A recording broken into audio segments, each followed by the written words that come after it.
వాళ్ళ స్థలాలు పొలాలు నా చేతుల్లో ఉంటాయి. వాళ్ళ బతుకులు నేను చెప్పినట్టు ఆడతాయి. అందుకే ప్రతిసారి కర్రసాములో మీ 4 గుళ్ళు గెలిచేలాగా ప్లాన్ చేస్తాను. మా ఊరి వాళ్ళు గెలవకుండా చూసుకుంటాను. ఆ పంట మీకు పంపించి, మీ వాటా మీకు పంపించి, మిగతాది మొత్తం నా ఖజానాలోకి వేసుకుంటా. అది అత్తయ్య ప్లాన్. అదే నేను చెప్దాం అనుకున్నాను, కానీ అత్తయ్య చెప్పింది కాబట్టి నేను చెప్పడం కరెక్ట్ కాదు. అలాగేనమ్మా, మీరు చెప్పినట్టే చేస్తాం. ఇక మీరు హాయిగా ప్రశాంతంగా ఉండండి. అమ్మా, పంట ఈసారి కూడా మాకే వస్తే కిందటిసారి రేటు కట్టినట్టే కట్టాలా? ఆ రేటు నిర్ణయించేది నేను. ఆ పంట అమ్మాక అప్పులే కనిపించాలి తప్ప చేతిలో డబ్బులు చిల్లి గవ్వ కూడా లాభం కనిపించకూడదు. అది నేను చూసుకుంటాను.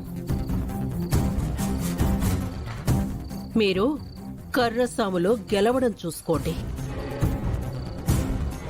వారసత్వంగా ఆచారంగా వస్తున్న ఈ కర్రసాముని అడ్డు పెట్టుకుని నేనాడించే ఈ ఆట ఊరి జనానికి తెలియకూడదు. ఎలా తెలుస్తుందత్త? పంచాయతీ ప్రెసిడెంట్ గా నేనున్నప్పుడు.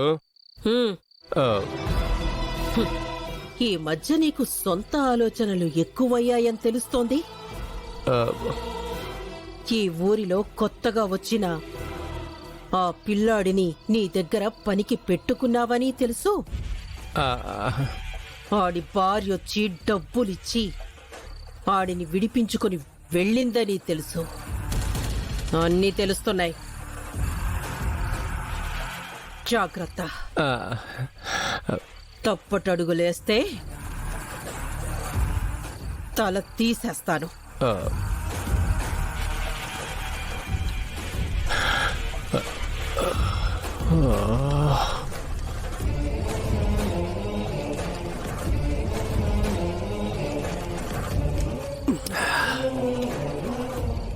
అత్తయ్యకన్నీ ఎలా తెలిసిపోతాయంటావు?